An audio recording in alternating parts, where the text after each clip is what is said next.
Hola, aquí empezamos ya la lección 34 de Visual English. En el pasado capítulo abordábamos la construcción del tiempo denominado en inglés Past Perfect Tense. Y ahora continuamos con su gramática, comenzando con la forma negativa de este pretérito pluscuamperfecto, que consiste en colocar not detrás de had y seguidamente el participio pasado del verbo que se quiere conjugar.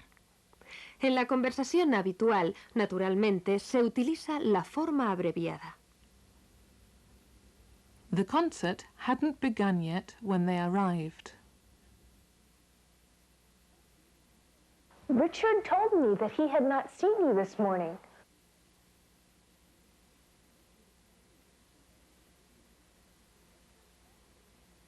Richard told me that he had not seen you this morning. Para interrogar con este tiempo, simplemente se coloca had delante del sujeto y a continuación el participio pasado. Had you learned English before you went to England? Llegamos ya al final de esta lección. Antes de dar paso al nuevo capítulo de los Brown, les emplazo a repasar y estudiar los verbos irregulares, que bien pueden hacerlo al realizar los ejercicios, pero no los mismos que Helen, que en este capítulo se encuentra muy activa. Veámosla.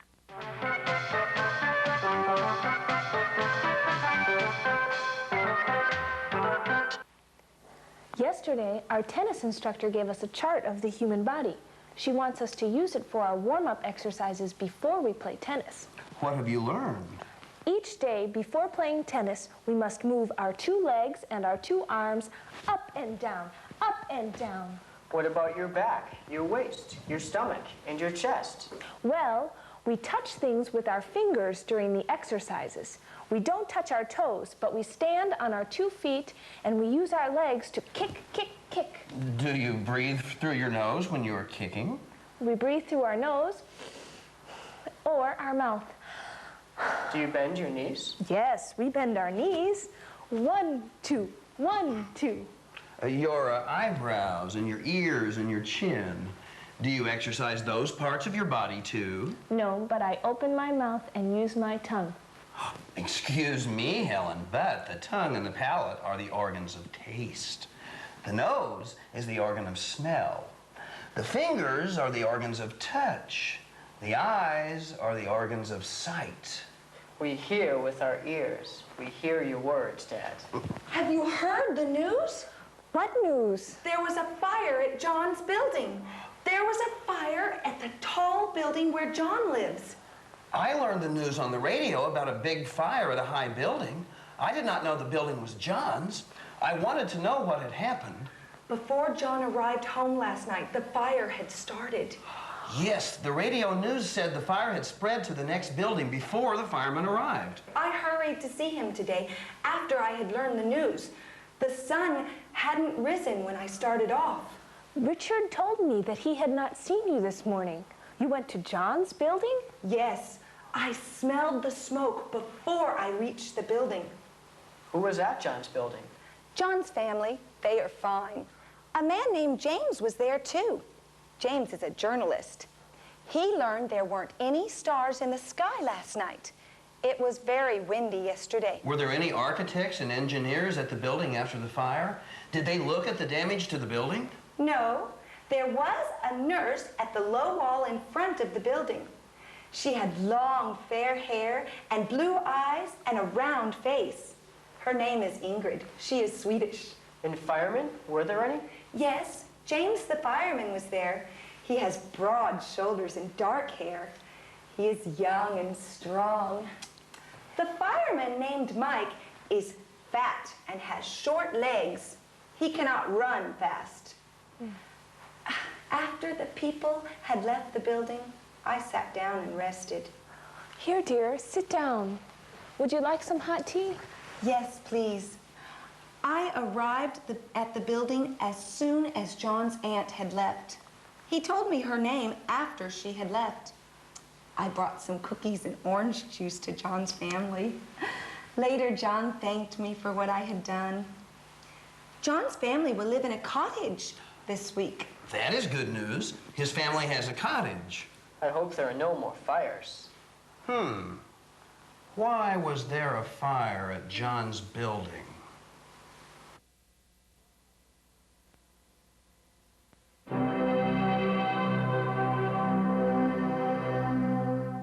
Hola, en una ocasión más ante ustedes para abordar ya directamente esta nueva lección de Visual English. Y digo directamente porque comenzamos este capítulo con dos formas de conversación distintas. El llamado direct speech, es decir, el estilo directo, y el indirect speech o estilo indirecto.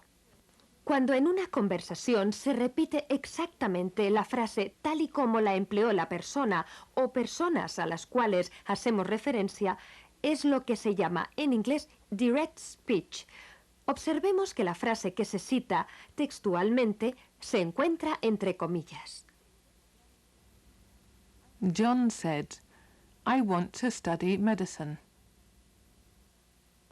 Yes, they said your friend Caroline has dinner at the hotel.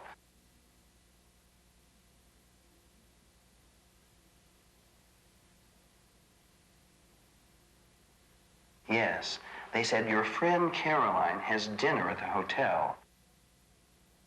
The children told me you can choose any hotel you like.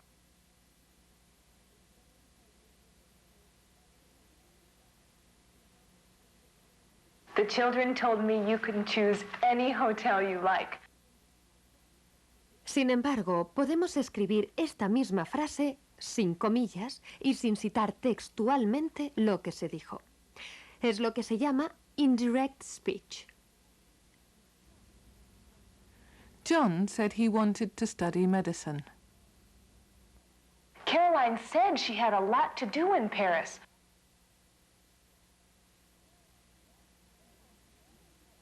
Caroline said she had a lot to do in Paris. Para poder relacionar un estilo con otro, es necesario establecer algunas reglas. Por ejemplo, cuando el estilo directo emplea el presente habitual, el estilo indirecto ha de emplear el pretérito indefinido. Helen said, "I want to study literature." Helen said she wanted to study literature. Sin embargo, cuando se utiliza el presente continuo con el estilo directo, hay que emplear el pasado continuo para formar el estilo indirecto. They said, "We are going to school." They said they were going to school. Y por último, si la frase en estilo directo se encuentra en pretérito indefinido, se emplea el pretérito pluscuamperfecto para formar el estilo indirecto. "We saw them at the football game," said they.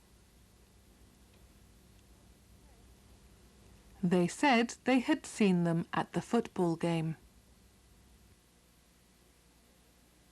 Hemos visto en esta lección dos estilos diferentes de hablar, el indirecto y el directo, y los distintos tiempos verbales que hay que emplear según el lenguaje que elijamos. Con esto, damos paso a que realicen sus ejercicios y afiancen estas explicaciones.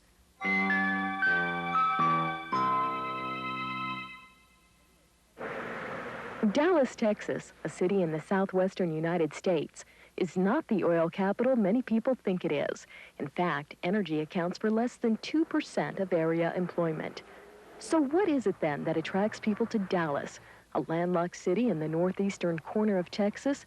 Many say it's the city's diversified economy. Dallas is becoming better known because of the variety of jobs and activities it offers to its people. For example, the Dallas-Fort Worth Airport is the second largest airport in terms of land area in the United States. It is a major hub to 3 U.S. air carriers and 5 foreign ones that serve 29 destinations worldwide. The easy air accessibility has brought many foreign and domestic high-technology companies to the Dallas area. This building, called Infomart, provides office space to more than 85 high-tech companies, including Xerox, International Business Machines, or IBM, and Texas Instruments. The retail industry is also key to Dallas. The city of more than 1 million people has more shopping centers than any other city in the United States. And people come to Dallas to study and practice medicine. Dallas is home to the University of Texas Southwestern Medical Center. 2 recent Nobel Prize winners conducted their research at the center. Other studies are in progress as well. At the moment, we are very strong in immunology as a result of a strategic decision made in the late 60s. We're now very strong in molecular biology as a result of a decision made in the late 70s. We hope by the mid-1990s to be equally strong in the neurosciences and also in oncology. The city of Dallas is a vibrant, growing city, which attracts people not only from the United States, but from all over the world.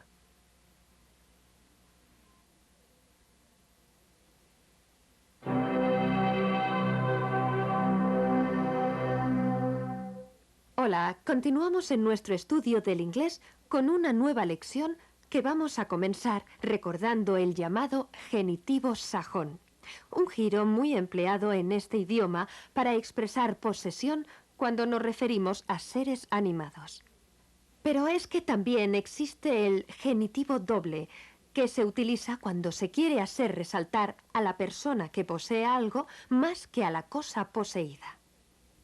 En el ejemplo siguiente observarán cómo la segunda frase destaca el mayor énfasis que se da al poseedor. One of my friends has visited Moscow. A friend of mine has visited Moscow. El genitivo doble consiste en emplear un pronombre posesivo, es decir, mine, yours, his, hers, ours o theirs, detrás de la preposición of, o bien el genitivo sajón también detrás de of. An uncle of his has flown over the North Pole. A sister-in-law of Caroline's is studying to be a lawyer at a university in Paris.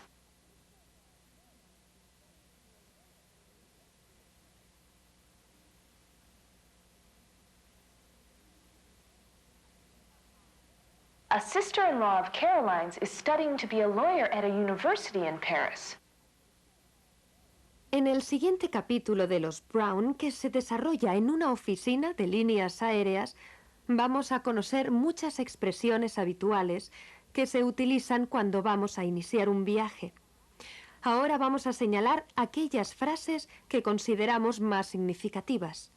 Por ejemplo, para reservar un billete de avión y señalar si de ida o vuelta. I'd like to book a single ticket to Paris. Round trip or one way? Round trip, please.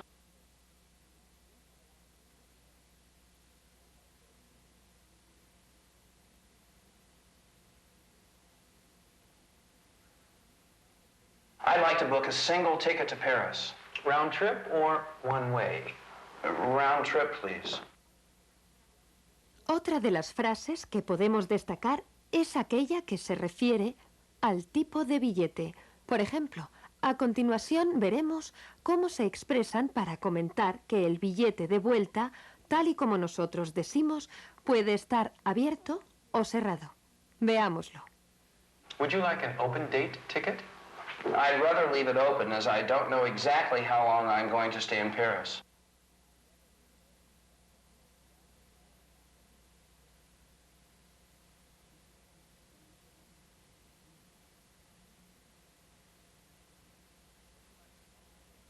Would you like an open date ticket? I'd rather leave it open as I don't know exactly how long I'm going to stay in Paris. Como verán, son aplicaciones muy específicas, pero de gran utilidad. A continuación, las veremos todas ellas en su conjunto. También se han ido incluyendo algunas preposiciones como at, to, into, in, on, que pueden tener diversas significaciones dependiendo del contexto de la frase donde se encuentren. Y ahora ya les dejo con el matrimonio Brown en una nueva situación.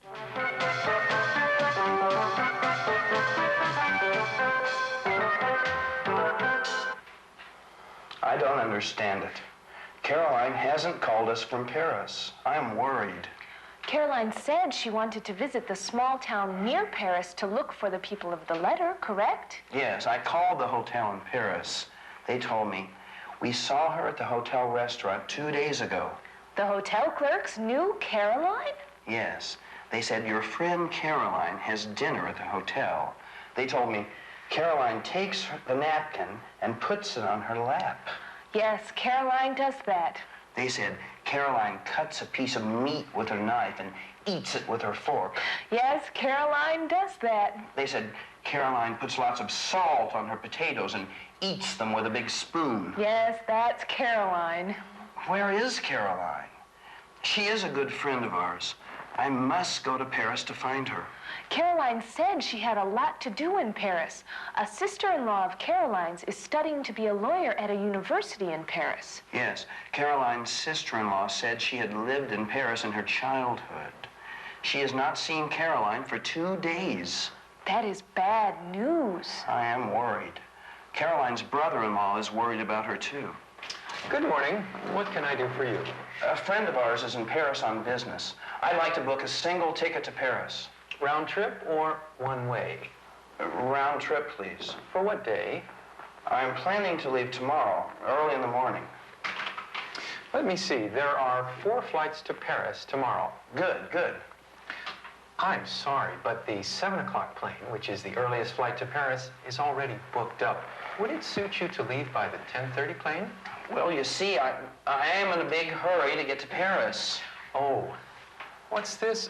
I have 1 seat available on the 7 o'clock plane. Yes, thank you. That would suit me better. Would you like an open date ticket? I'd rather leave it open, as I don't know exactly how long I'm going to stay in Paris. All right. May I see your passport, please? Oh, yes. Mr. Robert Brown. How much will the round-trip ticket be? It will cost this much. Very well. Is the bus fare to and from the airport included in this price? No, I'm afraid not. You can buy the bus tickets in Paris. Can I write you a check for the airplane tickets? Either cash or check will do, Mr. Brown. It won't take me long to get your tickets ready, if you don't mind waiting. Okay. After I arrive in Paris, I will look for a hotel. The children told me you can choose any hotel you like. The children said, we have never been to Paris. Here are your tickets, Mr. Brown. Have a nice trip. Thank you. Goodbye. Goodbye.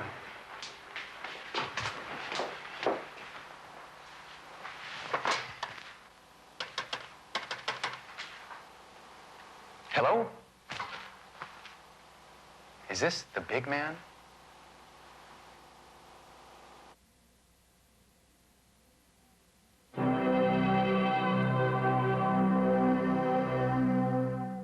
Hola, continuamos en este curso de inglés ya en su recta final. Como es habitual, vamos a comenzar esta lección con un tiempo de verbo. Concretamente, vamos a estudiar el condicional perfecto, un tiempo que en español solemos identificarlo como el pretérito pluscuamperfecto de subjuntivo. Este tiempo se forma en inglés mediante los auxiliares should o would, seguido de have y del participio pasado del verbo que se esté conjugando. Lo verán mucho más claro ahora. We should have gone for a walk if it had stopped raining. If my watch had not stopped, I should have been on time.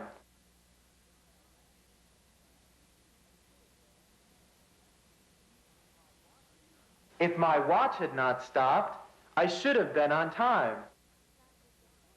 La abreviación con should, would y had es idéntica, pero es fácil distinguir a qué auxiliar se hace referencia por el verbo que sigue a cada uno de ellos. Con el condicional perfecto, should y would van acompañados siempre de have y del participio pasado, mientras que con el pluscuamperfecto had va únicamente acompañado del participio pasado. I'd have broken my glasses if I'd dropped them.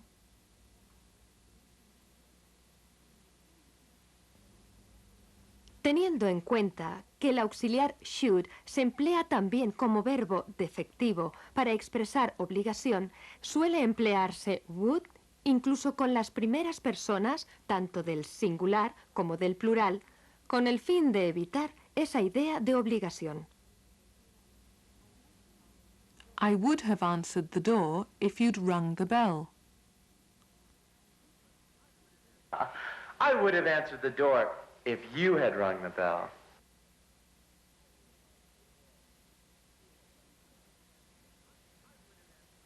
I would have answered the door if you had rung the bell. Después de lo avanzado del curso, es de esperar que ya no necesite explicación alguna la construcción de este tiempo en sus formas negativa e interrogativa. Así pues, paso directamente a que ustedes lo analicen con algunos ejemplos. If he had worked harder in his youth, he wouldn't be poor.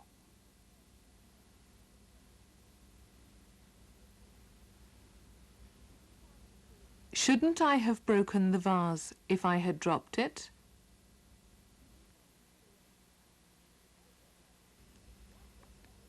Would the eggs have been taken from our home if they were not important?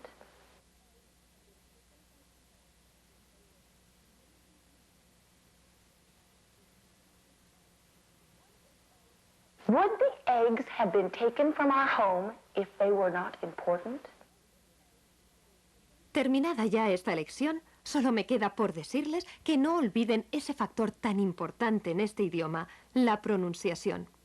Insistan con las cintas de audio repitiendo las frases en voz bien alta, cuantas más veces mejor.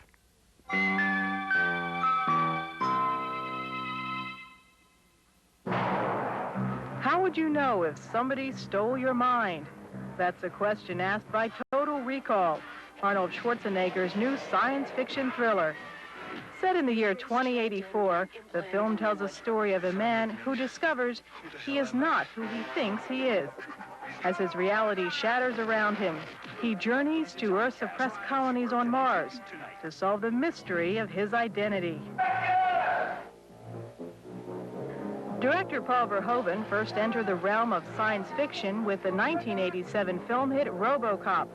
For Total Recall, Verhoeven reassembled RoboCop's team of artists and technicians, all innovators in the science fiction and action film fields, including Academy Award-nominated cinematographer Jost Ficano, production designer William Sandell, and Academy Award-nominated special makeup and animatronics designer Rob Bottin. Last March, Verhoeven and his crew invaded the Churubusco studios in Mexico City. For 5 months, they took over every inch of the cavernous facility, creating more than 40 mammoth sets on all 10 sound stages. Overseeing 3 separate film units, Verhoeven created 2 vastly different worlds of the future. The barren, air-starved Martian colonies are actually modeled after NASA's own projected settlements on Mars. Bottin was responsible for creating a whole new race of mutant beings who have evolved on the planet. You got a lot of nerve showing your face around your house.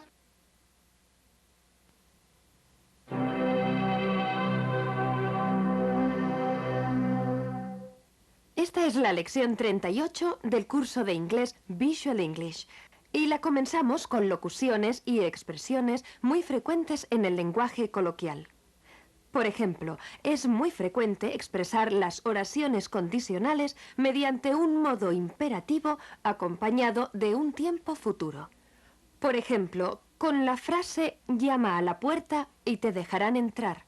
Veámoslo en inglés y observen los tiempos de los verbos. Knock at the door and they will let you in. Follow my instructions and we won't get lost.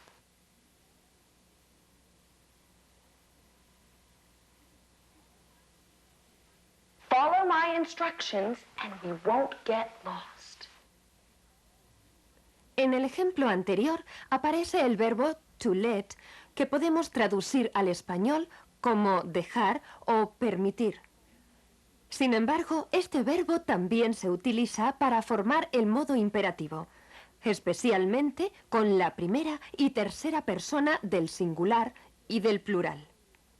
De tal modo que la frase se construye con let acompañado del pronombre complemento correspondiente y del verbo que se quiera emplear en infinitivo sin la partícula to. Por ejemplo, John y Richard así lo emplean. Who took our 2 eggs? Let them come at once. Let them try to do it again. Let them come, and I will talk to them.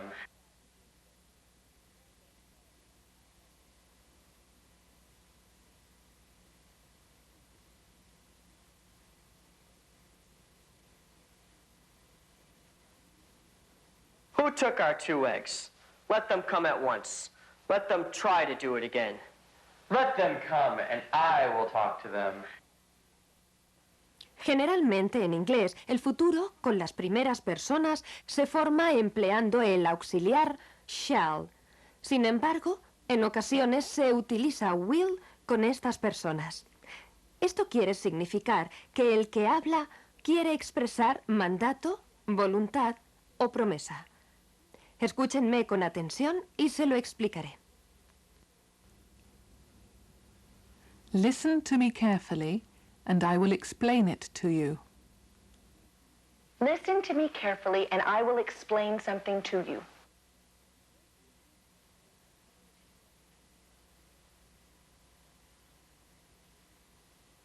Listen to me carefully and I will explain something to you. Seguimos con el uso de expresiones y giros típicos del inglés. Por ejemplo, mediante la expresión or else, que se podría traducir por o si no, de lo contrario. También puede expresar condición utilizando igualmente el modo imperativo junto al futuro. ¿Cuántas veces no nos han dicho Take off your wet shoes or else you will catch a cold?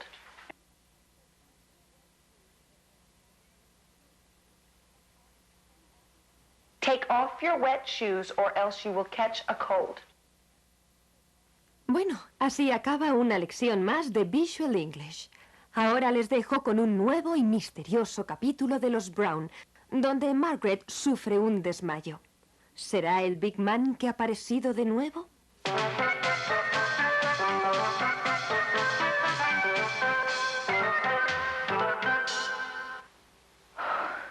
When will Mother and Father return home from the airline ticket office? I don't know. They should have come home by now. They should have come home if they had bought the tickets. Who's that? I don't know. Don't answer it. Don't answer the door. Why not? I'm afraid it could be the big man. I don't think it is the big man.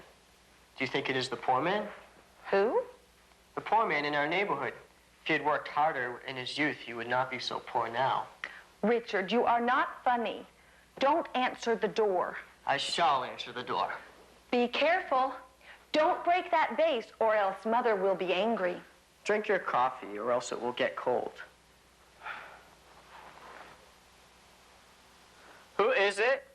Ah! Put your hands up. Now. Put them up. Ah!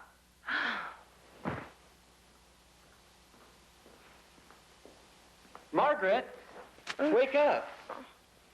It's only me. You fool! If you had been the big man, we should all have been killed. I would have answered the door if you had rung the bell. You should have come earlier. We were afraid. If my watch had not stopped, I should have been on time. Would your watch have stopped if you had wound it up? The vase! Richard! Shouldn't the vase have broken if I had dropped it? Whose hat is that? It is not mine. It is my father's. Where did he buy his hat? Father bought it at the department store Harrods in London. At Harrods, they are very polite to their customers. John, your shoes are wet. It is raining, Margaret. Take off your wet shoes or else you will catch a cold. If Richard will take off his hat, I'll take off my shoes. Take off your hat, Richard. I want to know something about the eggs.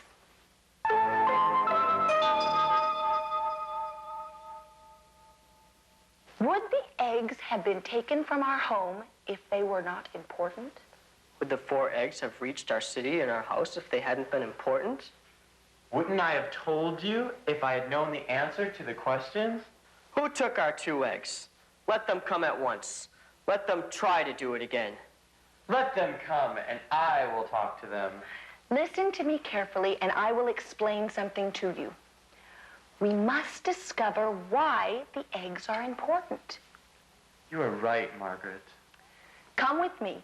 Follow my instructions, and we won't get lost.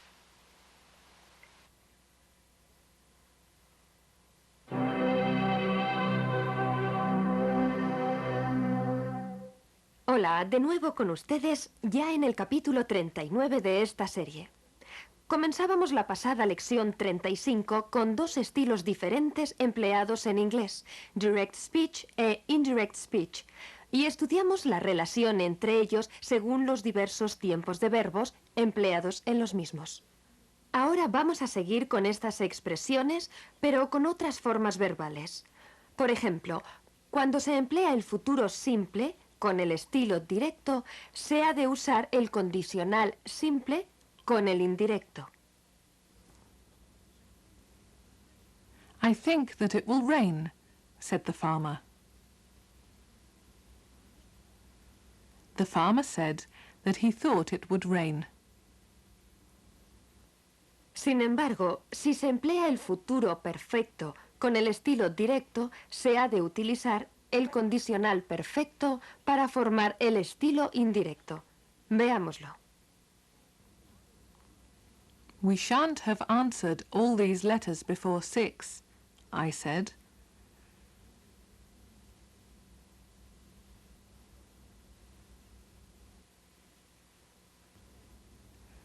I said we shouldn't have answered all those letters before 6.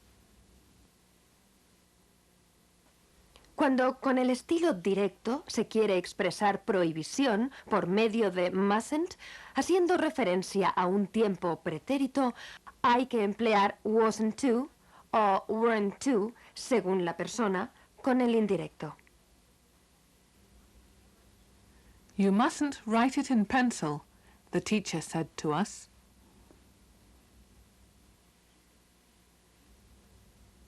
The teacher told us we weren't to write it in pencil.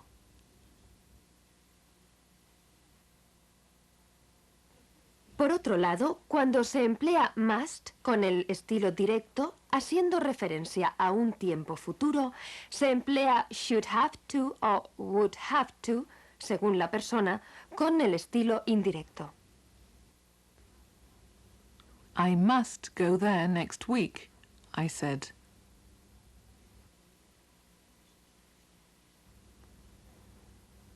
I said I should have to go there the following week. Una vez más, llegamos al final de la lección. Nuevamente les recuerdo que ahora deben realizar sus ejercicios en los libros de apoyo, donde además pueden consultar todas las dudas que se les puedan plantear. También les recuerdo que disponen de un extenso diccionario al que pueden recurrir siempre que desconozcan alguna palabra que se utiliza, por ejemplo, en esos mini reportajes que periódicamente les ofrecemos como ejercicios.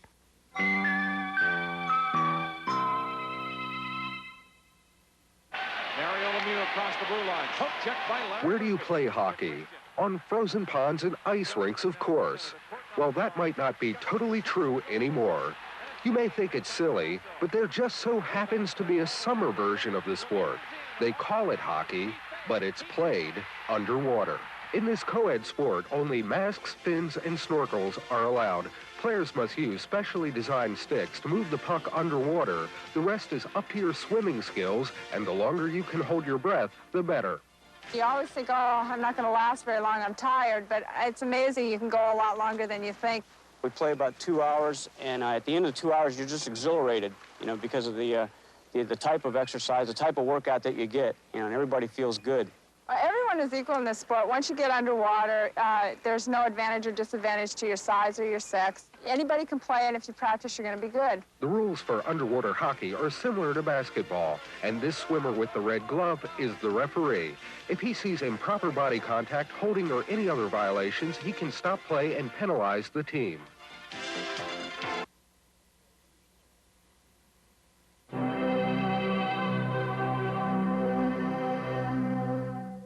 Hola, esta es la lección 40. Tan solo les quedan 8 para completar este círculo de aprendizaje que espero hayan sabido aprovechar al máximo.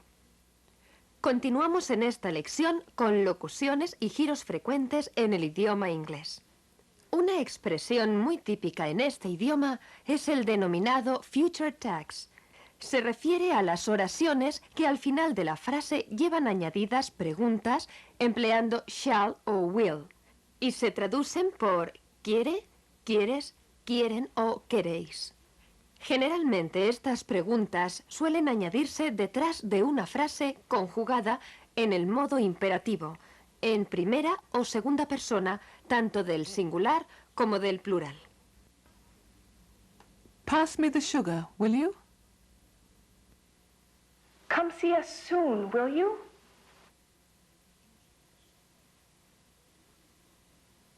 Come see us soon, will you? Como vemos, cuando se emplea la segunda persona del imperativo, se usa will you como future tense. Sin embargo, cuando se emplea la primera persona del plural con el imperativo let's, se usa shall we como future tense. Let's walk faster, shall we?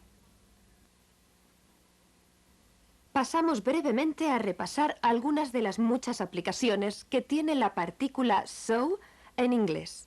Puede traducirse por tan, tanto o también, dependiendo de la función que tenga dentro de la oración o de las palabras de las que vaya acompañada.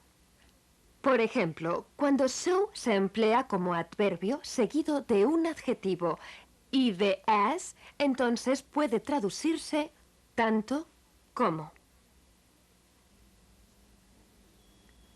Your suitcase is not so heavy as mine. Okay, but this dictionary is not so useful as I had hoped.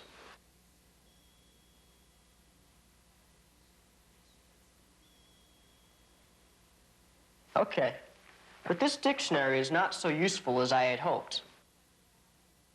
Cuando la partícula va acompañada de much, es decir, so much, entonces se traduce por tanto o tanta.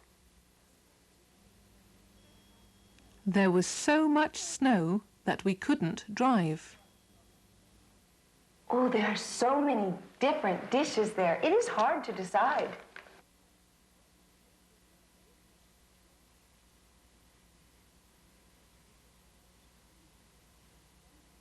Oh, there are so many different dishes there. It is hard to decide. So también se traduce por tanto delante de cold, frío, o hot, caliente, empleados con el verbo to be.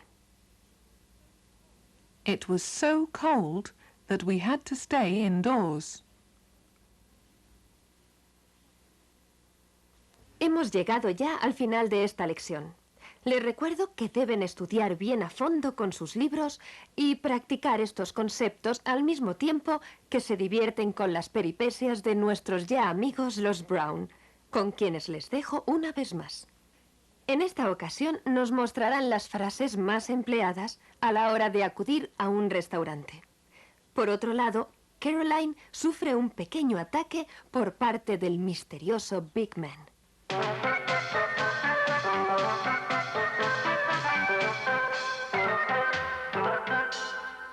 I hope I shall have finished my homework in 2 hours. The teacher told us we weren't to write it in pencil. Let me read it, shall I?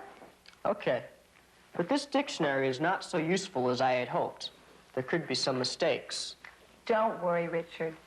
Mother, you were very tired last night, weren't you? Yes, dear. So was I. Children, there are some food and drink on the table. Help yourselves, will you? She doesn't like sausages, nor do I. I don't have an appetite.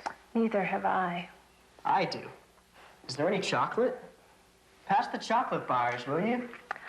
I have an idea. While your father is in Paris, let's go out for dinner tonight. It will help make us happy. We are always either eating or sleeping. Richard, Mother has invited us to dinner tonight. What time will we have dinner? At 7 o'clock. We'll go to the new restaurant round the corner. Oh, there are so many different dishes there. It is hard to decide. Helen, I'd like to see the menu first. Oh, certainly, sir. I thought you had already seen one. The regular dinners are on the right. Is there a particular dish you would recommend? Tonight, we have a very special lamb chops. I'd like some roast beef instead. How do you want your roast beef? Well done, medium, or rare? Medium. And I'd like some French dressing on my salad, please. As dessert, would you rather have chocolate bars or chocolate cake? Both, please. There are no waiters in this restaurant, only waitresses. Mother, the phone is... Hello? Robert, how are you? He cut himself while he was shaving this morning. Have you found Caroline? How wonderful. How is Caroline? She was in a hurry. Oh, my. Mother, what is it? Caroline was cut with an axe. Yes, I see. Has she been hurt badly? No? Oh, thank goodness. It is just a small wound. Very well. How is Richard? He is either reading or writing or eating chocolate. How is Margaret? She is both beautiful and clever. What's that you say? You won't give up. Nor will Caroline? Good. When will you come home, dear? Soon? Good. Come see us soon, will you? I miss you. Goodbye. Are Father and Caroline making progress in Paris? I think so, Margaret. Your father said, I must leave at once. I must be there by 6. He was in a hurry? Where did he have to go?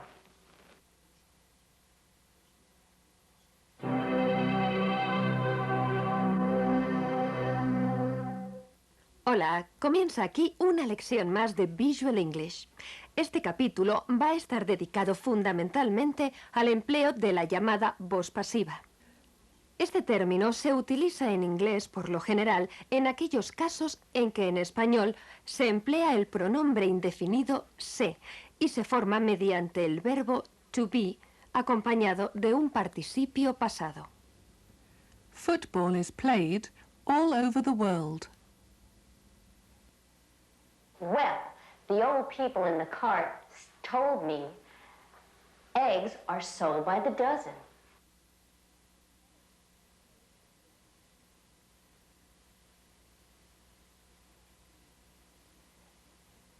Well, the old people in the cart told me eggs are sold by the dozen. Naturalmente, la voz pasiva se emplea también en aquellos casos en que en español se usa cualquiera de los pronombres me, te, se, le, la, nos, os, les. Y además puede usarse en cualquier tiempo presente, pasado o futuro. Por ejemplo, con el pretérito imperfecto y el pretérito indefinido se forma empleando was o were con un participio pasado. He was operated on by a good surgeon. The laws of motion were discovered by Sir Isaac Newton.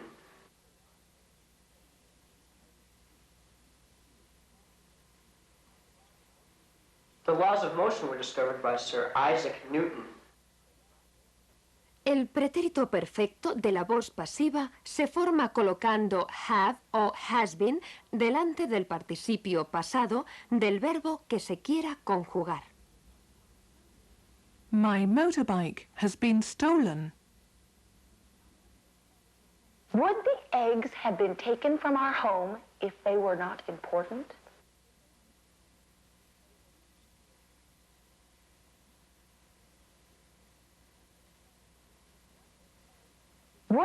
eggs have been taken from our home if they were not important?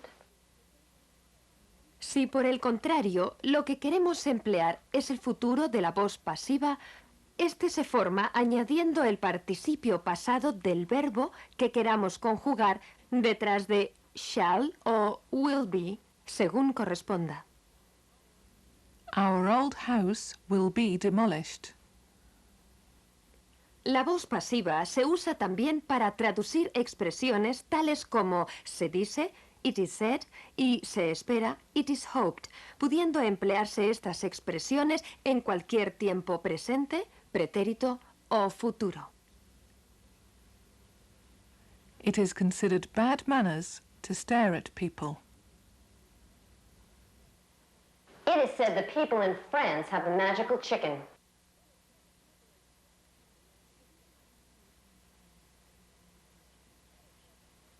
It is said the people in France have a magical chicken. Llegamos así al final de esta lección. En la próxima todavía abordaremos algunos nuevos conceptos de la voz pasiva. Y ya saben, no se olviden de los ejercicios.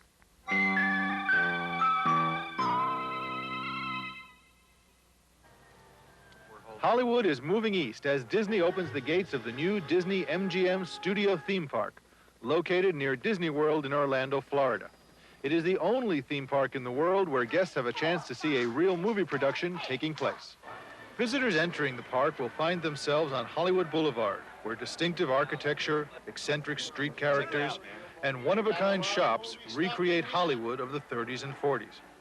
At the end of the street is a full-scale recreation of the famous Chinese theater. The theater stands as the entrance to the Great Movie Ride, a journey through scenes from some of the most popular movies ever made. Heroic stunts from classic adventure films will entertain guests in the Indiana Jones Epic Stunt Theater. And only a short walk away stands the Studio Gate, welcoming visitors to the backstage tour. The studio shuttle takes more guests past the working wardrobe and scenic shops, through residential and city backlot locations, and into Catastrophe Canyon, where disasters are sure to happen.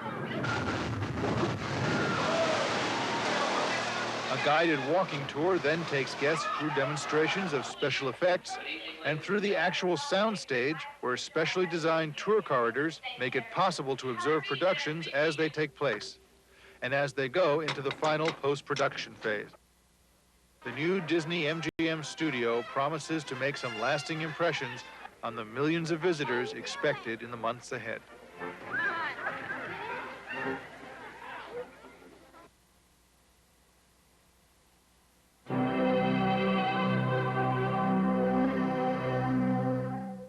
En esta nueva lección continuamos en un principio con algunos conceptos de la voz pasiva que, recordemos, se utiliza generalmente en aquellos casos en que en español se emplea el pronombre indefinido se.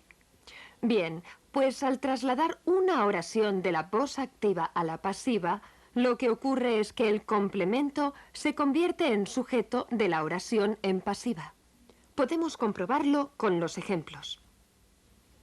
They mended this road last week. This road was mended last week.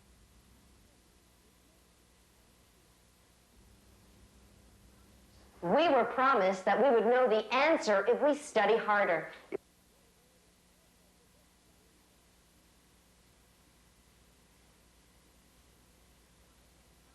We were promised that we would know the answer if we study harder. Vamos a dedicar ahora esta parte de la lección a señalar algunos puntos diferentes referidos a none. Por un lado, vamos a hablar de none, un pronombre indefinido que significa ninguno y que puede sustituir al nombre. I have 2 brothers, but she has none. How many of your friends speak French? None of them do.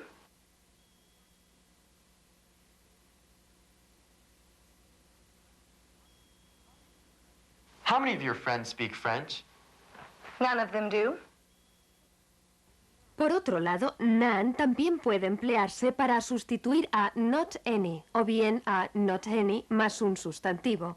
Como siempre, lo veremos más claro con unos ejemplos. Is there any beer in this bottle? No, there isn't any. No, there is none. Y para terminar, vamos a observar cómo es posible formar adjetivos añadiendo un participio pasado a un sustantivo o a otro adjetivo. Y ambos se encuentran unidos mediante un guión. Seguro que ustedes han visto muchas veces la expresión fabricado a mano. Handmade. Silver-plated spoon. Una vez más, llegamos al final de la lección.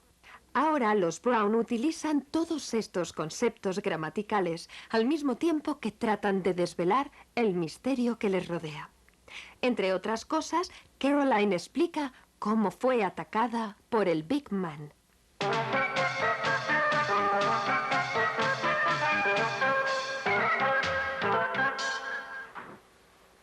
Caroline, are you feeling better? Yes, thank you. My arm was mended several days ago with a bandage. I was worked on by a good French doctor. It was agreed that she would wear a fresh bandage every day this week. Who would like a cup of tea? I would. No, thank you. We haven't any milk, but here is the sugar. Have you found the data you were looking for in France? Well, I did not meet the people who sent you the letter about the eggs, but I met some other interesting people.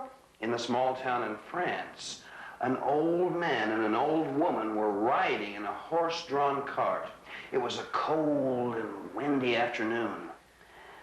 The old man wore a hat with a broad brim. The old woman carried a silver-plated spoon. It is said this old man and woman know the people who sent us the letter. I was surprised and stared at them. It isn't considered good manners to stare at people. Yes, I know. Well, the old people in the cart told me eggs are sold by the dozen. Yes, that is true, I agreed. They said omelets are made from eggs, beaten eggs. Yes, that is true, I said. Then the old people said, but eggs are made one by one from the mother hen. They mean to say that each egg is special. That is right. Who discovered the laws of motion? The laws of motion were discovered by Sir Isaac Newton. He was a British scientist of the 17th century. Incorrect. But scientists have not yet discovered all of the secrets of nature. The old people told us that the 4 eggs sent to the Brown family, to you, came from a chicken with magical powers. Magic? Magical powers? A chicken with the power of magic? Yes. Listen to me. We are listening to you. The Earth goes round the sun. It takes 1 year to go round once. Planets which are nearer to the sun take less than a year to go around. Planets which are farther away take longer. The old people said it also takes time for the eggs. The eggs go round the sun? Like the planets? No, it takes time for the eggs to come from the chicken. It takes time for the eggs to become magical. Ooh, this is my favorite subject. We were promised that we would know the answer if we study harder. It is hoped that we will know the answer soon. There are many millions of stars in space. We can't see them in daylight. Is each star special? I think so. Whose chicken is magical? Which of you can answer my question? It is said the people in France have a magical chicken. Well then, Caroline, what happened with the axe and your arm? After I left the old people on the cart, a big man came up to me and swung an axe. Then he ran away. A big man? Yes, I hadn't seen him before. Somebody has stolen my car.